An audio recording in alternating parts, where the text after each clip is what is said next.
So hey guys, welcome back to my channel. कैसे हैं आप लोग? आई होप अच्छे होंगे। आज मैं आप लोग के लिए पीजी सेकंड सेमेस्टर की 2022 से 24 सेशन की CC9 की क्वेश्चन लेकर आई हूँ। जो बच्चे मेरे चैनल पे पहली बार विजिट कर रहे हैं तो आप एक बार चैनल के प्लेलिस्ट में जाकर देख लीजिए। जो भी प्रीवियस ईयर के क्वेश्चंस आपको चाहिए वहाँ पे मैंने ऑलरेडी अपलोड किया हुआ है। आप लोग के कमेंट आते हैं कि क्वेश्चन नहीं मिल पा रहे हैं, तो एक बार फिर से आप चेक कीजिए। अगर नहीं मिलेंगे तो फिर आप मुझे कमेंट कीजिए, मैं लिंक शेयर कर दूँगी। और चलिए अब बिना देरी किए क्वेश्चन पढ़ते हैं। पहला है कि निम्नलिखित में से किन्हीं 3 प्रश्नों के उत्तर दिए। जैसे कि फॉर्मेट आप लोग को पता है, लॉन्ग क्वेश्चन है जिसमें 3 के आंसर करने हैं, एक के लिए आपको 10 मार्क्स मिलेंगे। तो पहला क्वेश्चन है, गोदान कृषक जीवन का महाकाव्य है, स्पष्ट करें। दूसरा है, मैला आंचल की विशेषताओं को रेखांकित करें।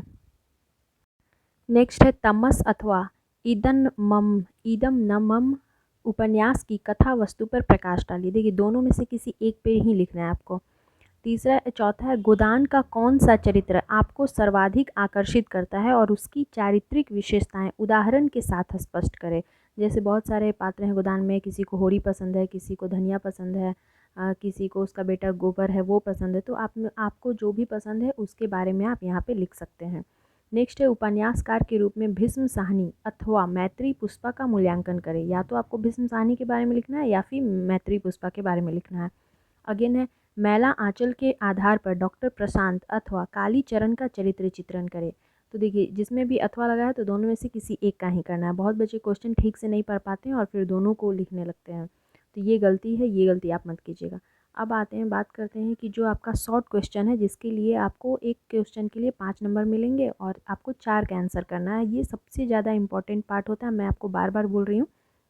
और देखिए यहाँ से अगर आप क्वेश्चन लिखने का हैबिट कर लेते हैं तो अब बीपीएससी में भी देखिएगा कि अब आपको शॉर्ट क्वेश्चन बहुत ज़्यादा कर दिया है। मतलब 8 नंबर का शॉर्ट क्वेश्चन पूछ रहा है और उसमें ही आपको मार्क्स अच्छे गेन कर सकते हैं आप। तो इसलिए अभी से आप लोग प्रैक्टिस कीजिए, शॉर्ट क्वेश्चन को बहुत अच्छे से तैयारी कीजिए। देखिए आपका अगर एक क्वेश्चन 5 मार्क्स का है ना, तो एटलीस्ट आपको 4 नंबर मिल जाएगा, 3 से 4 मिल जाएगा। लेकिन आपका जो लॉन्ग क्वेश्चन है जिसके लिए आपको 10 नंबर मिलेंगे एक क्वेश्चन के लिए, तो उसमें आप कितना भी कीजिएगा तो 6-7 से ज़्यादा मार्क्स नहीं मिलेगा। इसलिए मैं बार बार बोलती हूँ कि आपको शॉर्ट क्वेश्चन को ही टारगेट करना है, लेकिन बहुत बच्चे शॉर्ट क्वेश्चन को ही छोड़ के चलते हैं। फिर नेक्स्ट अब देखिए क्वेश्चन क्या है कि ऐतिहासिक उपन्यास के बारे में आपको संक्षिप्त टिप्पणी लिखनी है।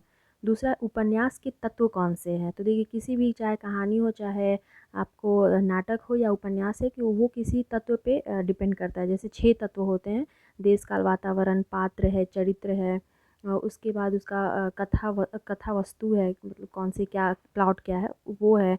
उसके बाद बहुत सारे वहाँ की जो बोली है, भाषा है।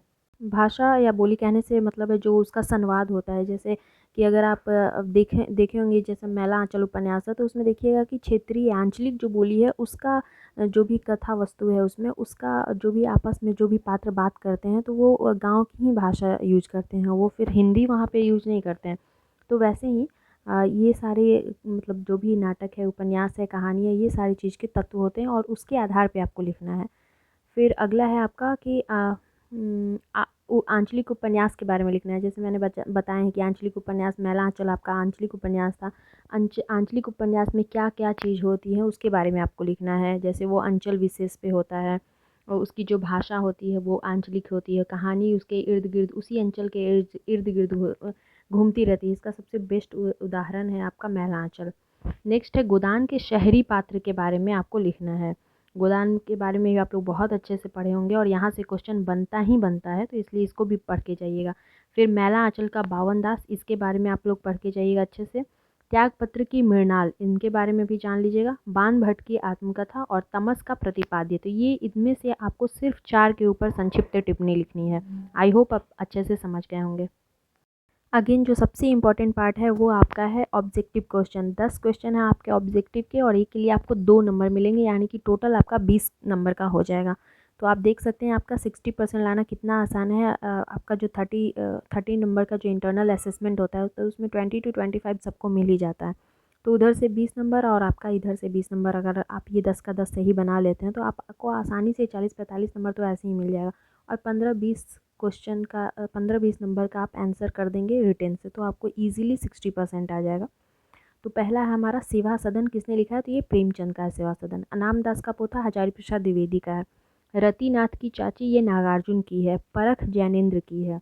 राग दरबारी श्रीलाल शुक्ल की है और जुलूस शायद रेणु की है और शेखर एक जीवनी अगे की है। सच्चिदानंद हीरानंद वात्स्यन अगे इनका पूरा नाम है। मानस का हंस अमृतलाल नागर का है, ये तुलसीदास के ऊपर इन्होंने लिखा है।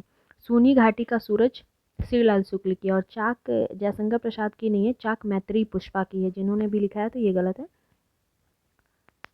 तो आई थिंक आप लोगों को ये समझ में आ गई होगी। और जो भी मेरे चैनल पे पहली बार आए हैं, आप मेरे चैनल को सब्सक्राइब कर दो। पुराने सब्सक्राइबर है तो प्लीज़ लाइक कर दें। मैं ऐसे ही आपके सारे क्वेश्चन जो है वो धीरे धीरे करवा दूँगी। और मैं अभी 10 दिन के लिए थोड़ा सा बाहर जा रही हूँ, आउट ऑफ स्टेट जा रही हूँ, तो फिर हो सकता है इस बीच में, हो सकता है क्या नहीं आ पाएगा वीडियो, तो जो भी पुराने वीडियोज़ हैं वो आप जाके देख सकते हैं। मिलते हैं नेक्स्ट वीडियो में, टिल देन बाय बाय।